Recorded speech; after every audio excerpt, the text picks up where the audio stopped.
CAA के तहत कितने भारतीयों को मिली नागरिकता? आरटीआई से हुआ बड़ा खुलासा। सोचिए, सरकार खुद कह रही थी कि लाखों लोग सीएए के तहत भारतीय नागरिकता पाएंगे, लेकिन आरटीआई में ऐसा क्या खुलासा हुआ कि लोग चौंक गए? क्या सच में इतने कम लोगों को नागरिकता मिली है या सरकार डेटा छुपा रही है? और सबसे बड़ा सवाल, आखिर ये डेटा क्यों नहीं बताया जा रहा? आज हम आपको पूरी सच्चाई बताएंगे। आरटीआई में क्या खुलासा हुआ, अब तक कितनों को नागरिकता मिली, सरकार ने क्या जवाब दिया और ये मामला इतना बड़ा क्यों है। तो वीडियो को अंत तक ध्यान से देखना, क्योंकि जो हम बताने जा रहे हैं वो आपको हर जगह नहीं मिलेगा। सबसे पहले ये समझते हैं कि सीएए यानी नागरिकता संशोधन अधिनियम 2019 है क्या। ये कानून दिसंबर 2019 में पास हुआ था।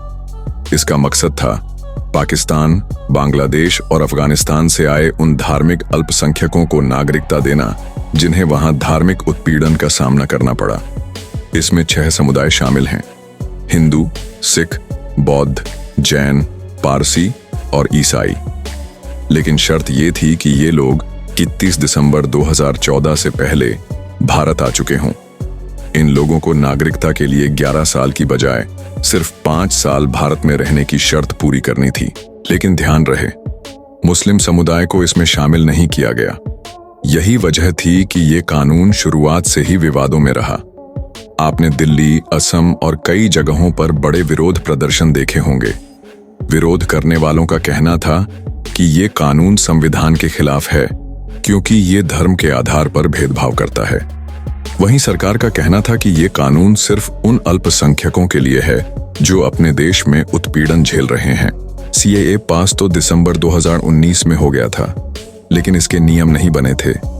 बिना नियमों के कोई कानून लागू नहीं हो सकता। मार्च 2024 में, यानी लगभग 4.5 साल बाद, इसके नियम बनाए गए और ऑनलाइन आवेदन की प्रक्रिया शुरू हुई। सरकार ने कहा कि अब एलिजिबल लोग ऑनलाइन आवेदन कर सकते हैं और उन्हें नागरिकता प्रमाण पत्र दिया जाएगा। गृह मंत्री अमित शाह ने संसद में कहा था कि लाखों करोड़ों लोग इस कानून से लाभान्वित होंगे। अब असली सवाल, जब नियम लागू हो गए तो कितने लोगों को नागरिकता मिली? जवाब जानने के लिए कई लोगों ने सूचना का अधिकार यानी आरटीआई के तहत गृह मंत्रालय से पूछा, लेकिन जो जवाब आया उसने सबको हैरान कर दिया। गृह मंत्रालय ने कहा, हमारे पास ऐसे कोई आंकड़े नहीं हैं। यानी मंत्रालय ने साफ कह दिया कि कितने लोगों ने आवेदन किया, कितनों को नागरिकता मिली, इसका कोई डेटा उनके पास नहीं है। बाद में जब ये मामला केंद्रीय सूचना आयोग यानी सीआईसी के पास गया, तो सीआईसी ने भी मंत्रालय के जवाब को सही माना और मामला बंद कर दिया। सरकार भले कह रही हो कि हमारे पास डेटा नहीं है, लेकिन अलग अलग जगह से जो रिपोर्ट्स आ रही हैं वो चौंकाने वाली हैं। पश्चिम बंगाल के बीजेपी सांसद जगन्नाथ सरकार का कहना है कि उनके क्षेत्र में 1 लाख संभावित लाभार्थी हैं, लेकिन नागरिकता मिली 100 से भी कम लोगों को। यही हाल देश के दूसरे हिस्सों में भी दिख रहा है। बहुत कम लोग ही नागरिकता प्रमाण पत्र पा सके हैं और ये बात सवाल खड़े करती है, आखिर लाखों लोगों को नागरिकता देने का जो दावा था वो कहां गया?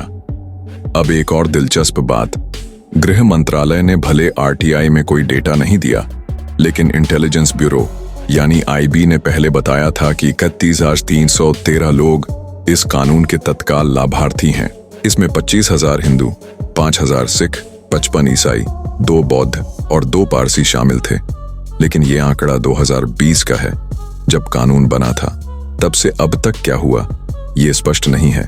यानी सरकार के पास नया अपडेटेड डेटा नहीं है या वो साझा नहीं कर रही। मार्च 2024 में नियम लागू होने के बाद गृह मंत्रालय ने प्रेस रिलीज में बताया कि पहले चरण में 14 लोगों को फिजिकल नागरिकता प्रमाण पत्र दिया गया। इसके अलावा 350 से ज्यादा लोगों को डिजिटल प्रमाण पत्र ईमेल के जरिए भेजा गया। लेकिन ये संख्या भी बहुत कम है। अगर लाखों लोग एलिजिबल थे तो सिर्फ 350-400 लोगों को ही नागरिकता क्यों दी गई? क्या आवेदन नहीं आए या प्रक्रिया बहुत धीमी है? अब बड़ा सवाल, सरकार ये डेटा सार्वजनिक क्यों नहीं कर रही? इसके कई संभावित कारण हो सकते हैं। पहला, आवेदन की संख्या बहुत कम हो सकती है, जिससे सरकार के दावे कमजोर पड़ सकते हैं। दूसरा, प्रक्रिया बहुत धीमी है, जिससे सरकार पर सवाल उठेंगे। और तीसरा, ये मामला चुनावी राजनीति से जुड़ा है, इसलिए डेटा छुपाया जा रहा हो। जो भी हो, पारदर्शिता की कमी साफ दिखती है। आरटीआई में जवाब ना देना और सीआईसी का मामले को बंद कर देना लोगों के मन में संदेह पैदा करता है। जब ये आरटीआई का जवाब मीडिया में आया तो सोशल मीडिया पर तरह तरह की प्रतिक्रियाएं आईं। कई लोग सरकार पर सवाल उठा रहे हैं, तो कई लोग कह रहे हैं कि प्रक्रिया में समय लगता है, जल्दबाजी नहीं करनी चाहिए। वहीं सीएए के खिलाफ पहले से ही विरोध कर रहे लोगों को अब एक और मुद्दा मिल गया है कि सरकार का दावा और जमीनी हकीकत मेल नहीं खा रही। अब सवाल ये है कि आगे क्या होगा। क्या सरकार नागरिकता देने की प्रक्रिया तेज करेगी? क्या आंकड़े सार्वजनिक करेगी?